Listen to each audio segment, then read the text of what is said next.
YCP హయాంలో రాష్ట్ర వ్యాప్తంగా జీడీసీసీ బ్యాంకుల్లో జరిగిన అక్రమాలపై కూటమి ప్రభుత్వం విచారణ జరుపుతున్న నేపథ్యంలో పల్నాడు జిల్లా గురజాల జీడీసీసీ బ్యాంకులో 6 కోట్ల కుంభకోణం వ్యవహారం వెలుగులోకి వచ్చింది.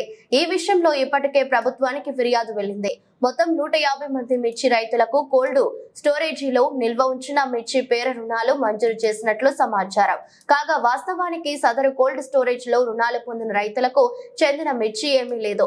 ఉద్యోగ విరమణ పొందిన వ్యక్తితో పంట నిల్వ విలువను నిర్ధారించి దాని ఆధారంగా రుణాలు మంజూరు చేశారు. పలువురి రైతుల పేర్లతో రుణాలు ఇచ్చినట్లు రికార్డులో చూపించగా ఆయా రైతులకు వారి పేరుతో బ్యాంకుల్లో లోను ఉన్న సంగతి తెలియకపోవడంతో కోసమెరుపు ఈ రుణాలు పేరిట సాగిన కుంభకోణంపై ఫిర్యాదుతో అధికారులు 2 రోజుల్లో గురజాల జీడీసీసీ బ్యాంకుల్లో రికార్డుల పరిశీలన చేయనున్నారు.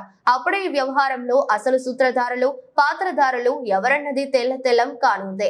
దీనిపై గురజాల జీడీసీసీ బ్యాంక్ మేనేజర్ ని వివరణ అడగ్గా దీనిపై విచారణ జరుపుతున్నామని, జరిగిన వాటిపై విచారణ చేసి నివేదికని ఉన్నతాధికారులకు పంపినట్లు జీడీసీసీ బ్యాంక్ మేనేజర్ తెలిపారు.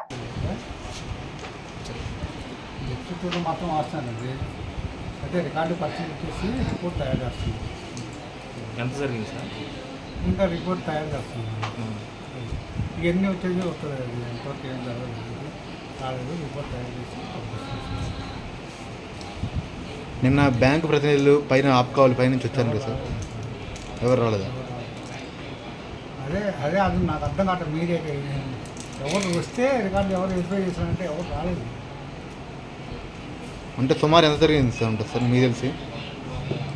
సుమారు డెఫిసిట్ ఉండి మాత్రం వస్తే ఫైన్ ఇప్పుడు పై ఆఫీసర్కి మేము రిపోర్ట్ చేస్తున్నాం. రిపోర్ట్ వచ్చిన తర్వాత చూపిస్తాం.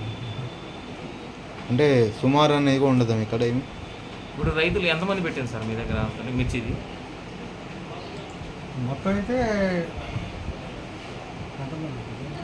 153 మంది దాకా ఉన్నారు. అంటే 2 పోలీస్ స్టేషన్లు ఉండేది. అంటే మీరు రైతుల దగ్గర చూడటమే ఉండదు కదా, మామూలు మీరు మిర్చి చూడటమే ఉండదా? చూడటం ఇచ్చేటప్పటికి వస్తారు సార్. మరి అసలు మిర్చి లేకుండా ఉంటుంది, మీరు ఎట్లా ఇచ్చినారని చెప్పాను. అసలు ఆ టైంలో నేను కూడా లేదు. అసలు నేను మన డీసెంట్ వచ్చింది. మరి అప్పుడు ఏం జరిగిందో ఏదో నాకైతే తెలియదు. కానీ ఇప్పుడైతే కొద్దిగా డెఫిసిట్ ఉండి మాత్రం వస్తుంది సార్. రికార్డు ఫస్ట్ చేస్తున్నాం, చేసేసి రిపోర్ట్ రాస్తాం. చిన్న అమౌంట్ కదా సార్, 6 కోట్లు అంటే ఎట్లా ఉన్నారు సార్ మీరు? 6 కోట్లు నాకు పైన అంటారు కదా, తగ్గట్లేదు అంటున్నారు. మీరు ఎట్లా ఉన్నారు ఆ విధంగా?